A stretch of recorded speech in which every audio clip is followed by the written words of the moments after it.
PM Modi आज कई जिलों के डीएम से करेंगे बातचीत, सरकारी योजनाओं का फीडबैक लेंगे। सुबह 11 बजे वीडियो कॉन्फ्रेंसिंग के जरिए पीएम से करेंगे बातचीत। कई जिलों के डीएम से विकास कार्यों पर चर्चा होगी। आज यूपी के शामली और मेरठ जाएंगे गृह मंत्री अमित शाह। कैराना में डोर टू डोर कैंपेन करेंगे। अमित शाह कैराना में एसपी सरकार में पलायन कर गए और बाद में लौटकर आए परिवारों से खास मुलाकात भी करेंगे। कैराना के बाद गृह मंत्री अमित शाह बागपत और शामली जिले के बीजेपी उम्मीदवारों से मुलाकात करेंगे और जीत का मंत्र देंगे। यूपी के अलीगढ़ और बुलंदशहर में आज डोर टू डोर कैंपेन करेंगे सीएम योगी आदित्यनाथ। सीएम योगी दोपहर 2 बजे बुलंदशहर के निकुंज हॉल प्रदर्शनी मैदान इलाके में घर घर जाकर चुनाव प्रचार भी करेंगे। सीएम योगी का दावा, प्रदेश से दंगाई कर रहे हैं पलायन। बोले, पहले पुलिस को माफिया दौड़ाते थे, आज पुलिस उन्हें दौड़ा रही है। सीएम योगी ने कहा कि राष्ट्रवाद के मुद्दों पर बिना झुके काम किया, वंशवाद को खत्म करने प्रदेश में कानून व्यवस्था ठीक की। सीएम योगी बोले, बिना भेदभाव के सरकार ने काम किया है, शांति भंग करने वालों को जेल भेजा है, दंगाइयों की फोटो चौराहे पर लगाई है। बीजेपी राष्ट्रीय अध्यक्ष जेपी नड्डा ने आगरा में ब्रज क्षेत्र के कार्यकर्ताओं के साथ बैठक की। चुनाव की रणनीति को लेकर चर्चा हुई। आज दोपहर 1 बजे अखिलेश यादव तो दोपहर को 2 बजे AIMIM Owaisi chief press conference करेंगे। उत्तराखंड के पूर्व सीएम और बीजेपी नेता विजय बहुगुणा आज करेंगे वर्चुअल रैली। सोशल मीडिया पर दोपहर 2 बजे होगी रैली। यूपी में चुनाव लड़ सकती है प्रियंका गांधी, बोली योगी के खिलाफ लड़ने की इच्छा नहीं। यूपी में कांग्रेस के सीएम चेहरे पर प्रियंका गांधी ने दिया बड़ा संकेत, कहा कि मेरे अलावा कोई और चेहरा दिखता है क्या। यूपी चुनाव के लिए कांग्रेस का यूथ मैनिफेस्टो जारी, युवाओं को 20 लाख सरकारी नौकरी का वादा। प्रियंका गांधी बोली, सरकारी नौकरी को लेकर टूटा भरोसा, विश्वास बहाली के लिए बनाएंगे जॉब कैलेंडर। जॉब कैलेंडर में परीक्षा इंटरव्यू से होकर भर्ती की तारीख तय होगी। फॉर्म भरने की फीस रहेगी माफ, बस और ट्रेन की यात्रा होगी मुफ्त। प्रियंका का बीजेपी एसपी पर अटैक, यूपी में जाति और धर्म के नाम पर मांगे जा रहे हैं वोट। चुनावी राज्यों में रैली और रोड शो पर आज हो सकता है बड़ा फैसला। केंद्रीय स्वास्थ्य सचिव और चुनाव आयोग की आज 11:30 बजे बैठक होगी। चुनाव आयोग ने विधानसभा चुनाव के लिए रैलियों और जनसभाओं पर लगा रखी है रोक। 22 जनवरी तक ये रोक बढ़ाई गई थी। गृह मंत्री अमित शाह जम्मू कश्मीर के 20 जिलों के लिए जारी करेंगे जिला गुड गवर्नेंस इंडेक्स। आज सुबह जम्मू के कन्वेंशन सेंटर में होने वाले सम्मेलन में पीएमओ से राज्य मंत्री जितेंद्र सिंह के साथ उपराज्यपाल मनोज सिन्हा हिस्सा लेंगे। यूपी चुनाव के लिए बीजेपी की एक और लिस्ट सामने आई। 85 उम्मीदवारों के नामों का ऐलान हुआ। बीजेपी की लिस्ट में 30 ओबीसी, 19 दलितों को टिकट मिला है। 15 महिलाओं को भी बनाया गया उम्मीदवार। बीजेपी ने हाथरस से अंजुला महौर, सादाबाद से रामवीर उपाध्याय को उतारा है। अदिति सिंह को रायबरेली से टिकट मिला है। पीलीभीत से संजय गंगवार, कन्नौज से असीम अरुण उम्मीदवार हैं। उन्नाव से पंकज गुप्ता और टुंडला से प्रेमपाल सिंह को टिकट दिया गया है। कासगंज से देवेंद्र लोधी, लखीमपुर से योगेश वर्मा बने हैं उम्मीदवार। हरदोई से नितिन अग्रवाल और कानपुर कैंट से रघुनंदन भदौरिया मैदान में हैं। यूपी में चुनाव प्रचार के लिए बीजेपी का थीम सॉन्ग लॉन्च हुआ है। सीएम योगी समेत कई वरिष्ठ नेता मौजूद रहे। आम आदमी पार्टी ने यूपी चुनाव के लिए तीसरी लिस्ट जारी की है। 33 उम्मीदवारों के नामों का ऐलान हुआ है। यूपी में पीस पार्टी की पहली लिस्ट आई सामने, 10 उम्मीदवारों के नामों की घोषणा। समाजवादी पार्टी ने चुनाव आयोग से बीजेपी की शिकायत की। बांटी जा रही बुकलेट पर बीजेपी के लोगों का होने का आरोप लगाया। बुलंदशहर के डिबाई विधानसभा से समाजवादी पार्टी के विधायक रहे गुड्डू पंडित ने बदला पाला, अब शिवसेना की टिकट पर लड़ेंगे चुनाव। पंजाब के लिए बीजेपी की पहली लिस्ट भी सामने आई। 34 उम्मीदवारों के नामों का ऐलान किया गया। बीजेपी ने किसान परिवार के 12, अनुसूचित जाति के 8 उम्मीदवारों को टिकट दिया है। 13 सिख कैंडिडेट भी उतारे हैं। पंजाब बीजेपी अध्यक्ष अश्विनी कुमार शर्मा पठानकोट से लड़ेंगे विधानसभा चुनाव। पार्टी ने किया नाम का ऐलान। आम आदमी पार्टी ने पंजाब चुनाव के लिए उम्मीदवारों की 12वीं लिस्ट भी जारी की। 4 उम्मीदवारों का ऐलान किया। उत्तराखंड विधानसभा चुनाव के लिए कांग्रेस उम्मीदवारों की लिस्ट तैयार। हरीश रावत बोले, आज हो सकता है नामों का ऐलान। हरक सिंह रावत की कांग्रेस में एंट्री पर हरीश रावत का बयान, पार्टी ने जो फैसला लिया है हम उसका स्वागत करते हैं। मनोहर पर्रिकर के बेटे उत्पल पर्रिकर ने पणजी से निर्दलीय लड़ने का किया ऐलान, कहा कि उसूलों के लिए लड़ रहा हूं। गोवा में बीजेपी को झटका, पूर्व सीएम मनोहर पर्रिकर के बेटे उत्पल पर्रिकर ने बीजेपी की प्राथमिक सदस्यता से इस्तीफा दिया। अमेरिका कनाडा सीमा पर ठंड से 4 भारतीयों की मौत, विदेश मंत्री एस जयशंकर ने राजदूतों से तत्काल कदम उठाने को कहा। राजस्थान के सीएम अशोक गहलोत ने पीएम मोदी को लिखा पत्र, आईएएस कैडर नियमों में केंद्र के प्रस्तावित संशोधन को रोकने की मांग की। छत्तीसगढ़ के सीएम भूपेश बघेल ने भी आईएएस कैडर नियमों के केंद्र के संशोधन पर जताया विरोध, पीएम नरेंद्र मोदी को चिट्ठी लिखी। आदिबद्री बांध निर्माण के लिए हरियाणा और हिमाचल सरकार के बीच एमओयू साइन किया गया। बांध निर्माण से धरती पर दिखेगी सरस्वती नदी। हरियाणा के सीएम मनोहर लाल खट्टर ने कहा कि आदिबद्री डैम के निर्माण से वर्षों पहले विलुप्त हुई सरस्वती नदी का होगा पुनरुद्धार। कंगना रनौत पर सेंसर से सुप्रीम कोर्ट का इनकार।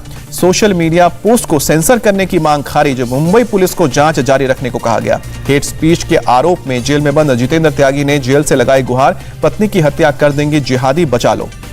झारखंड में सुरक्षा बलों के सामने नक्सलियों के जोनल कमांडर ने सरेंडर किया। सरेंडर करने वाले नक्सली पर था 10 लाख रुपए का इनाम। गया में कमरे के अंदर अंगीठी जलाकर सो रही महिला समेत 3 बच्चों की दम घुटने से मौत हुई। प्रशासन ने परिवार को मदद देने का भरोसा दिया। वाराणसी में लकड़ी पर कारीगरी लोगों के लिए बनी आकर्षण का केंद्र। कलाकार ने लकड़ी से बनाया राम मंदिर का मॉडल। कलाकारों ने काशी विश्वनाथ मंदिर का मॉडल भी किया तैयार। रुद्राक्ष का 3D मॉडल बनाने का भी मिला है ऑर्डर। असम में गणतंत्र दिवस के समारोह से पहले गुवाहाटी रेलवे स्टेशन पर सुरक्षा सख्त। पुलिस ने चलाया चेकिंग अभियान। देश में एक दिन में कोरोना के 3,35,000 से ज्यादा पॉजिटिव केस। 703 लोगों ने दम तोड़ा। यूपी में तीसरी लहर में कल सबसे ज्यादा 22 लोगों की मौत हुई। प्रदेश में 16,142 नए केस।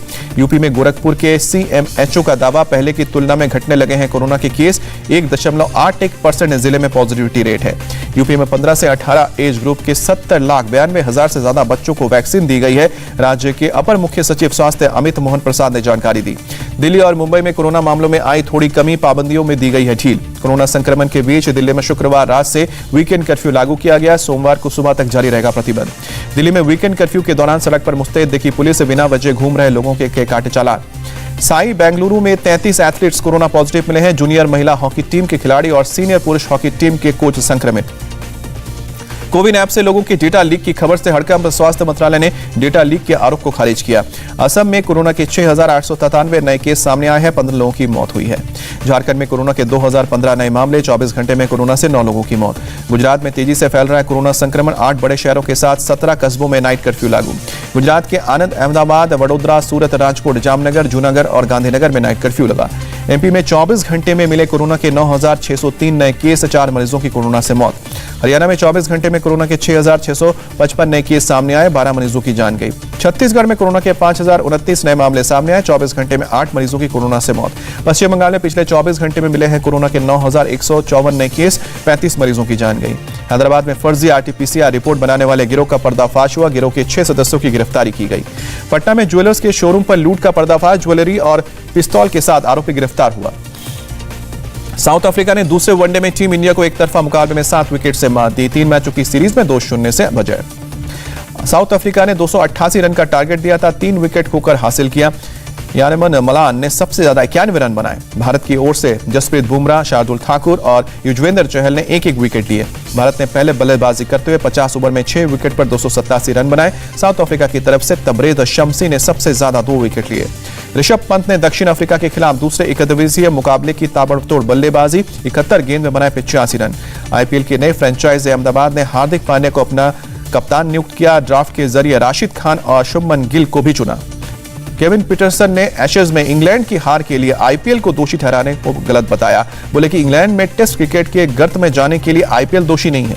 एरन फिंच ने की जस्टिन लैंगर की तारीफ, लेकिन करार को बढ़ाने पर नहीं दी प्रतिक्रिया। अंडर 19 वर्ल्ड कप में BCCI भेजेगी 5 रिजर्व खिलाड़ी। 2 दिन पहले भारतीय अंडर 19 टीम के कई खिलाड़ी कोरोना पॉजिटिव पाए गए थे। राफेल नडाल ने ऑस्ट्रेलियाई ओपन 2022 के चौथे दौर में प्रवेश किया। तीसरे दौर के मुकाबले में रूस के कैरेन खाचानेव को भी हराया। नाओमी ओसाका को होना पड़ा है उलटफेर का शिकार। तीसरे दौर के मुकाबले में अमेरिका की अमांडा के हाथों हार। बाईचुंग भूटिया ने की भारतीय महिला फुटबॉल टीम की तारीफ, कहा कि टीम ने लंबी रात तय की है। हिंद महासागर में रशिया, ईरान और चाइना की जॉइंट नेवल ड्रिल हुई। रूस ने पैसिफिक फ्लीट यूनिट भेजी। नेवल ड्रिल में रूस के 14, चीन के 2 और ईरान के 11 लड़ाकू जहाजों ने हिस्सा लिया है। 2019 के बाद यह तीसरी बार है जब तीनों देश जॉइंट नेवल एक्सरसाइज में हिस्सा ले रहे हैं। नॉर्थ ईस्ट सीरिया की जेल में इस्लामिक स्टेट के 100 आतंकवादियों का हमला। हेवी मशीन गन्स और विस्फोटकों का इस्तेमाल किया गया। हमले के दौरान हुई लड़ाई में कुल 67 लोगों की मौत हुई है। 7 अमेरिका समर्थित कुर्दिश सैनिकों के अलावा 40 IS हमलावर भी मारे गए हैं। सीरिया की जेल में कुल 3000 IS आतंकी बंद थे। 100 फरार आतंकवादियों को पकड़ा गया है। सीरियन डेमोक्रेटिक फोर्सेस और इस्लामिक स्टेट के बीच जंग फिर से तेज हुई है। कई नागरिक पड़ोसी शहरों की तरफ भागे हैं। होंडुरस की संसद में जबरदस्त मारपीट। सत्ताधारी पार्टी के सांसदों में आपस में कलह हुई। प्रोविंशियल बोर्ड ऑफ डायरेक्टर्स ले रहे थे शपथ। विरोध के दौरान कुछ सांसदों ने पोडियम पर चढ़कर मारपीट की। जो बाइडेन और जापानी प्रधानमंत्री फूमियो किशिदा के बीच पहली मीटिंग। चीन और हांगकांग पर चर्चा हुई। और गहराया यूक्रेन विवाद। रूस और बेलारूस का सख्त रुख। रूस अमेरिकी विदेश मंत्रियों के बीच बैठक से नहीं निकला ठोस नतीजा। रूस से हथियार मिलने के बाद बेलारूस ने कहा कि यूक्रेन को बड़ी कीमत चुकानी होगी। इटालियन कोस्ट गार्ड ने 305 शरणार्थियों को रेस्क्यू किया। ज्यादा लोग होने की वजह से नाव डूबने का खतरा था। प्रियंका चोपड़ा और निक जोनस के घर आया नन्हा मेहमान। सरोगेसी के जरिए पैदा हुआ बच्चा। प्रियंका ने सोशल मीडिया पर दी जानकारी। प्राइवेसी बनाए रखने की भी गुजारिश की। प्रियंका और निक जोनस की दिसंबर 2018 में हुई थी शादी। कुछ दिनों पहले फैमिली प्लानिंग की बात कही थी।